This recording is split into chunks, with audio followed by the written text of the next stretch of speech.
folks.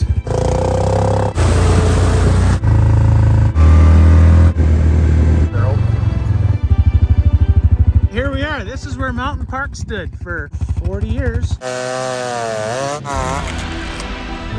Must have been beautiful on the inside. Must have been the bunkhouse, eh?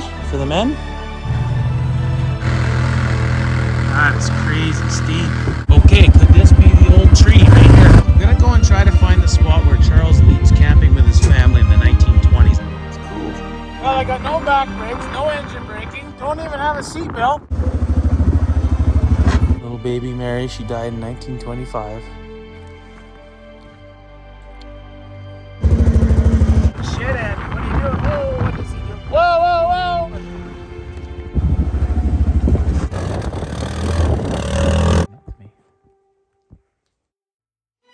That's cool. That's gotta be the cabin. Dodge. 05 Dodge Cummins. In China just died. It won't start. Yeah, oh, broke another exhaust stud. Where are you from again? Boston. And you're going to Mexico. Right. That's a good run. Well, we're going on a big adventure here, folks. A big one. My biggest one yet. Heading way the hell that way into the mountains. It's gonna probably be about a 3 or 4 hour ride one way. But I'm prepared. I got lots of stuff. Team China just keeps running the way she's running. We'll be good. I gotta go meet Andy and his family. They're camping out at Grave Flats out by Ruby Falls. And yeah, we're good to go. Okay, let's get to it.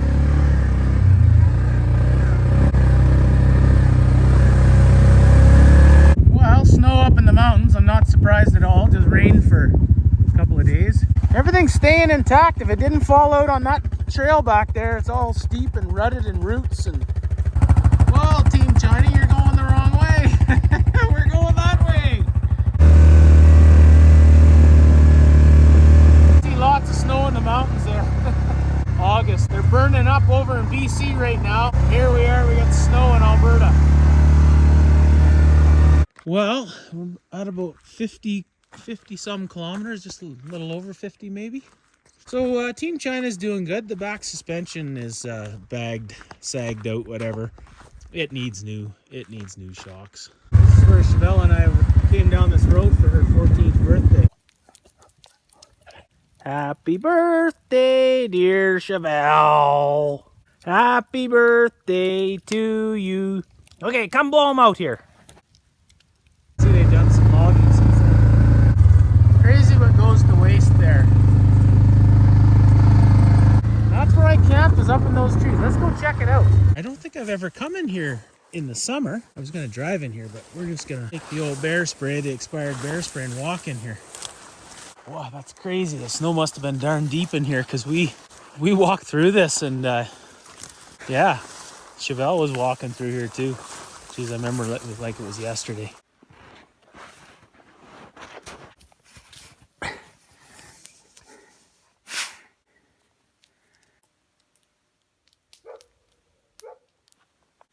Come on, girl. Come on. Come on. Oh, yeah, okay. And what do you know, eh?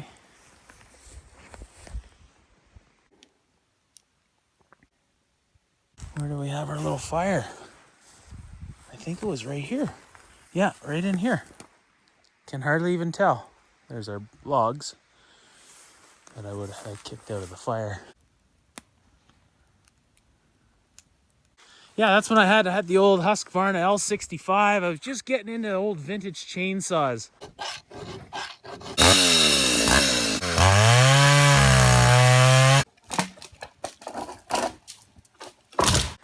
This little creek right here.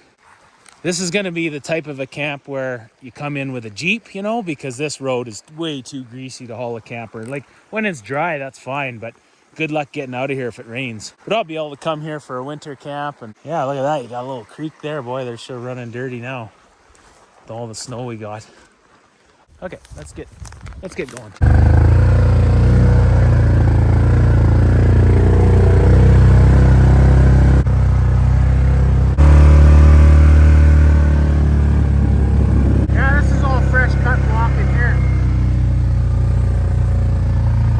they put these little drainage ditches in just so they lets the water run off. Otherwise, it'll wash out the road completely. And they just leave these roads here, and then years later, when they come and log this in like 80 years, the roads will still be here, and they'll just have to take a dozer in and reestablish them. That's what they do.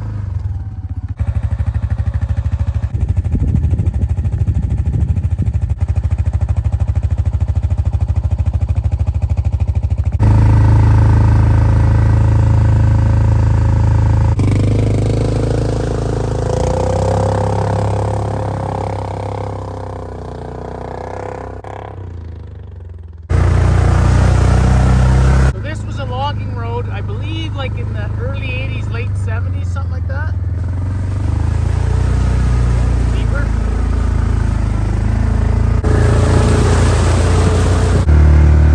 Oh, I made it to the road.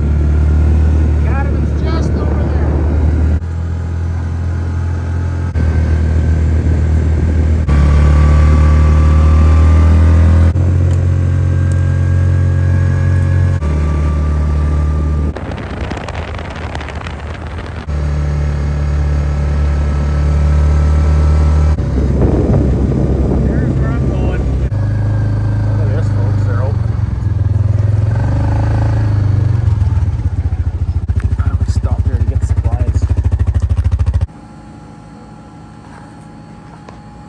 Okay, well, we made it to the Cataman store. This is a cool little store.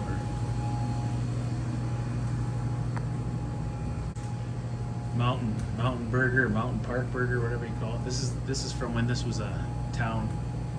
This is an old coal mining town from the 1920s. A lot of cool history here. People hunting.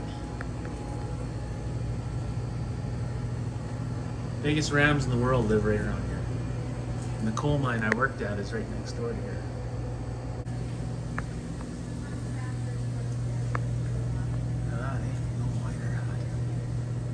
That's neat.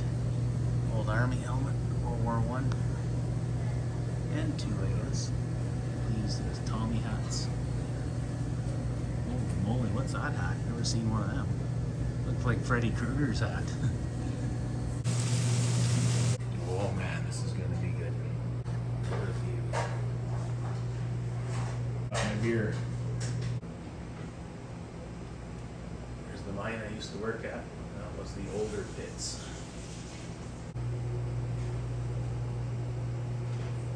They leave those benches for the sheep.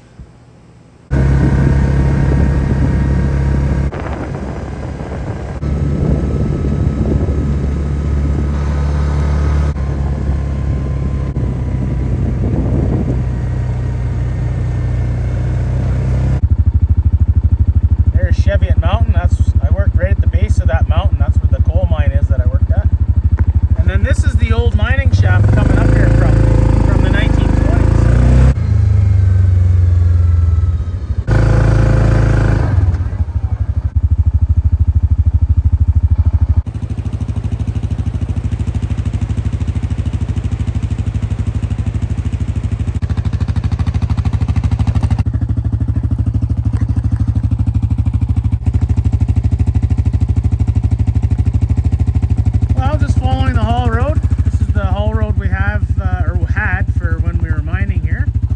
That mine's shut down now and they're reclaiming it, but this is the old county road that was always here. And down there's a set of train tracks somewhere, not at this point, but train actually went all through here back in the day. You can see parts of the train tracks sticking out of the ground in places. Okay, so we're just coming up to the old town site of Mountain Park, and also where the Cheviot mine one I worked at. I remember being one of the first dozers to start laying material in that, well, you used to be able to see right through there. Now it's like a mountain, right? That used to be all flat through there. There was just that little river valley, or creek valley. That's all reclaimed now, and they've planted grass and everything. Looks really nice, actually. There's one of the old train bridges.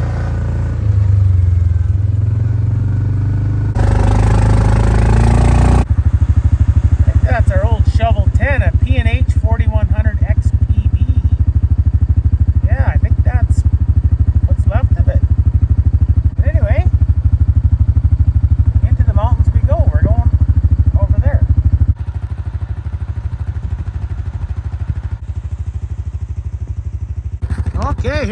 this is where Mountain Park stood for, well, for 40 years, from 1910 to 1950. It shut down pretty much overnight. There's the graveyard. This is the tallest graveyard in Canada. And that was the highest town at one point.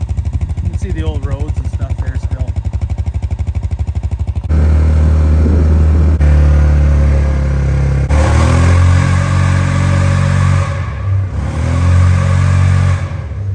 Here's another trail to the left, Powerhouse Creek Trail, but it's temporarily closed.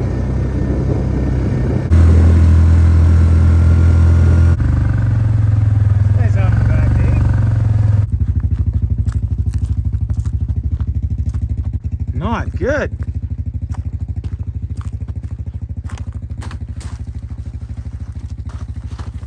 Looks like it was stolen. Gotta be careful in these parts.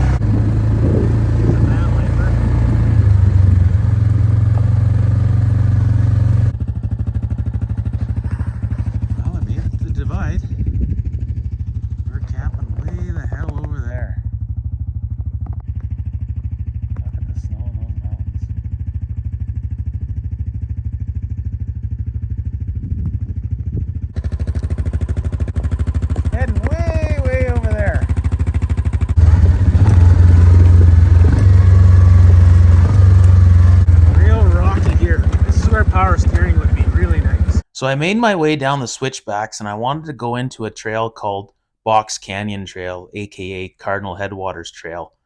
So I got down there, and just as I pulled in, I had talked to a group from the USA that just had done a hiking trip, and they just had an absolute awesome time. It rained on them, it snowed on them, they had sunny, hot days. And then I seen this group of about 15 people coming out of the trail, and I see this guy go by on a white Honda quad, and it was an older fella, and I thought, I bet you that's Roy. And sure enough, I caught up to them, and here it was Roy. I had talked to him before, but never met him in person. I knew he was going to be out there, though. Well, I finally met this old trapper named Roy Matthews. Great guy. We talk all the time online. I've never met him in person. I talked to him once on the phone, and I seen him go by, and I thought it was him, and sure enough, it was. Anyways, I better get my hands on the wheel. This road's kind of treacherous here. So Roy told his family he was going to stay back and BS with me for a bit. So we sat there and we talked a little bit about the history, and he told me a lot of cool stories along the way about his dad. We were stopping as we were going. He was telling me stories of rolled a horse trailer or something one time. Like, just really good stories going on there. So he was just camped up the road from where we were. We eventually made our way back. I went into camp, and he headed off into his. Camp is just around the corner. It says 102 kilometers, but that's a little low. It's probably more like 110. Like 70 miles or something. I'm not sure.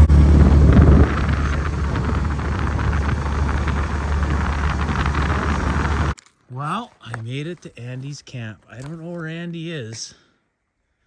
I don't see him anywhere. Andy!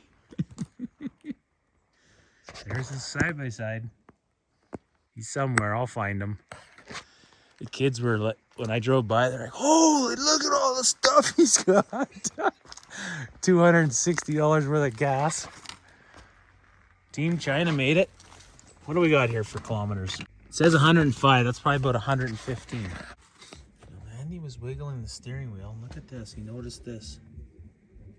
The nuts have come loose. They haven't. The cotter pins are holding them in, but the nuts actually came loose off those tie rod ends. So I'm gonna have to tighten them up.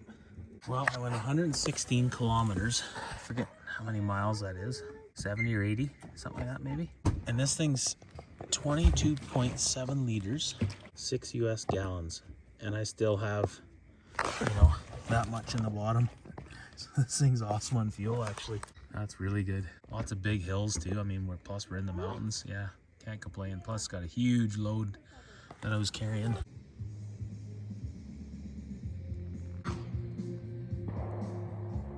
How do we not see them? They go really high. Yeah.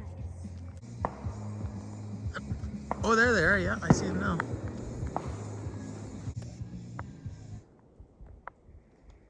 Well, it sure felt good to get to camp, so I mixed up some Alberta-made whiskey, and I wanted to try out my little tent stove. I had an extra length of chimney pipe, so I was just kind of experimenting with that. And I was going to be sleeping outside on this trip. That was the plan, make a little teepee. But then Andy offered to sleep in the nice warm toy hauler, so twist my rubber arm and away we go. So I had a nice sleep. Hey folks, good morning. I'm just out camping here. Everybody's sleeping. It's like 7:30 a.m. Found a beer from last night. Thought I might as well have it for breakfast. But anyway, well, man, it is cold. August 20th. You think it was October. It's so freezing. Look at the frost. It's got to be maybe 1 degree right now. Not warm at all. Everybody's still sleeping. I'm always like the last one to go to bed and the first one to get up. Unless I'm at home and then I sleep in. I slept in that Andy's toy hauler last night. Nice and warm. I gotta make a teepee or something. Oh, there's already a teepee right there. And then probably buck up some more firewood, get that going. Yeah, it's gonna be a fun day. There we go. Warm this joint up. Everything's just so damp. You can't even grab a branch off the tree. Everything's soaked. It's rained so hard, snowed so much.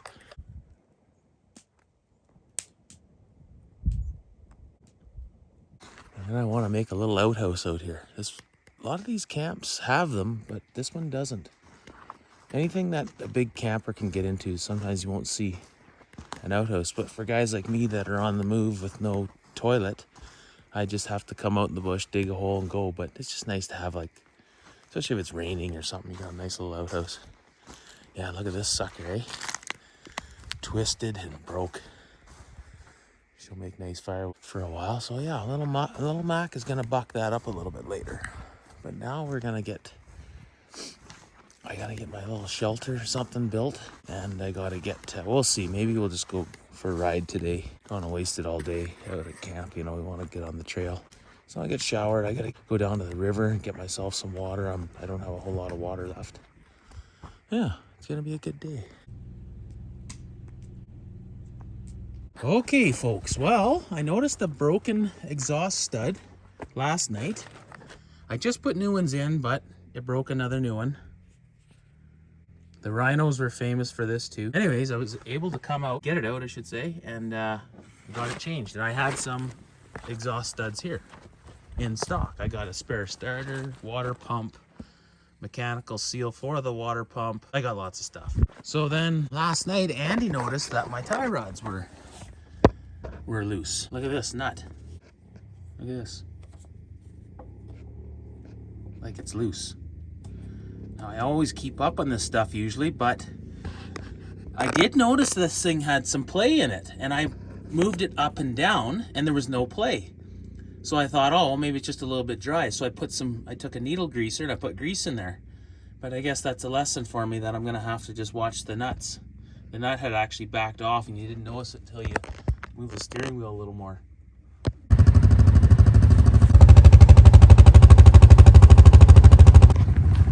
Here's the new bridge they put in. I thought they were just going to put a little quad bridge. Totally happy that they did though. But used to camp a lot in that spot, right in there, and that's apparently where Red Cap Cabin was in that spot, I think.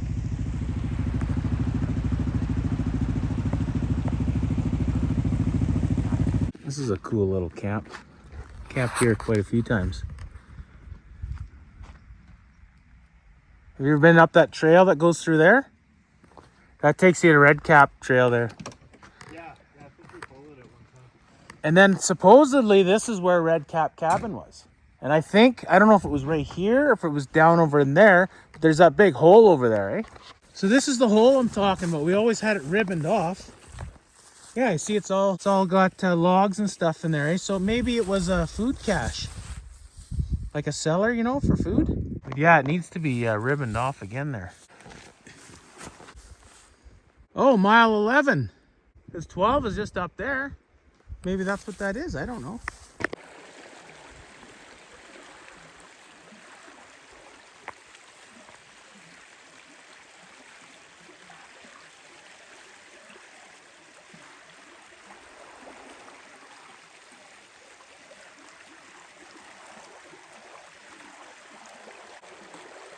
So I stumbled on something. It was that rock over there. And then I noticed there's this white stuff under here, like a tarp.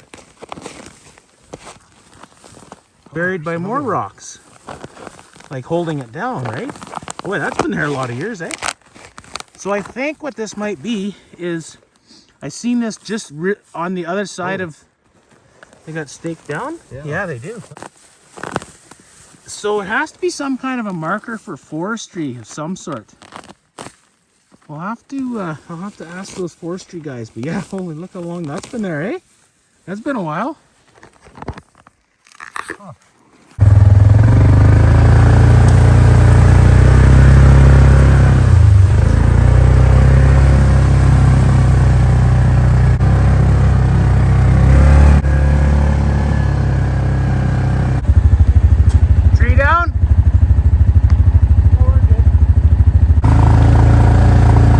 So this is just an old trail that parallels the main road. It actually pops out right at the Box Canyon / Cardinal Headwaters Trail.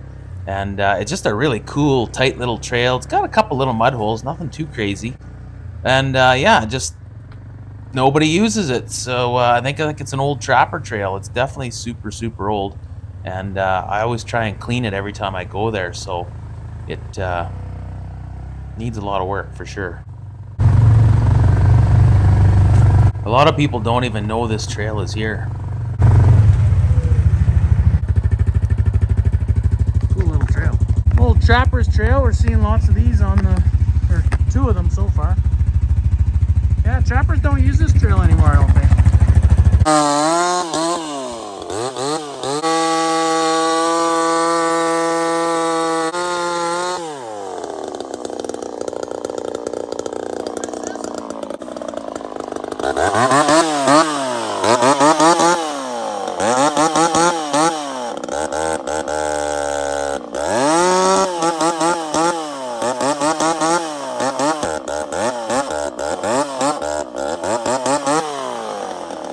Well, we got a late start today, and we don't feel like clearing trail all day. We want to kind of hit Box Canyon up, so we're just going to turn around. Somebody else can cut that one open. We're going to go down Suicide Hill. Good old Suicide Hill. Holy shit, that is pretty steep. Yeah. Just drops right off, eh? Oh yeah, and it's a little washed out down here. Yeah.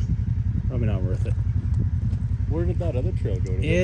I don't think you can. We tried it in the trikes one time. Yeah, I think it's, I don't know, I'll be fine going down here. How about you? I'm not as long as you, eh? So it's a little more, and then I don't have power steering, so one little jolt and it's ass over tea kettle. That's the problem. Yeah.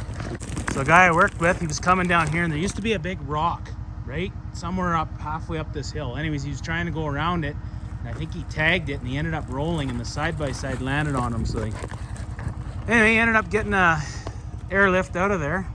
He was off work for 6 months. Good old Suicide Hill. Yeah, it needs a good bypass, eh? There was one here. There is one over there, but I don't think it's... We'll go check it out. Yeah, see, the trail's all good here. A bit of a side sasser. A little bit. You'll probably be fine. Well, at least you got trees to stop you. Oh yeah, that's not too bad. Wonder if we should take that one tree out of there. Holy shit, this is good. This was never like this before. You could never get up this one. Yeah. Cool, somebody's finally widened it out. No, that's nothing. Let's go. How is it around the bend there? Like once you get to the bottom? Well, I don't know. I didn't get that far. Oh yeah, it's good there. I'll take the bypass. Okay. Holy man, that's crazy steep. Yeah, somebody's gonna watch you. Don't screw this up, Andy.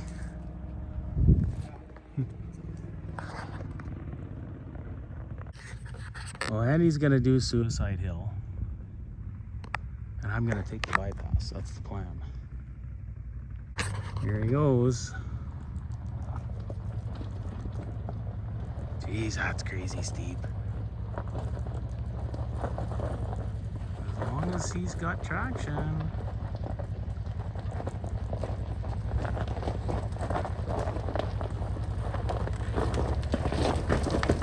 Helps when you have power steering. Well, in the next video, you'll get to see if Andy made it down that hill without rolling it to the bottom. And then we continue on and we get into a really cool area. And I think it carries over into day 2 and day 3. And we get to go see some cabins. A lot of cool old stuff. Stay tuned.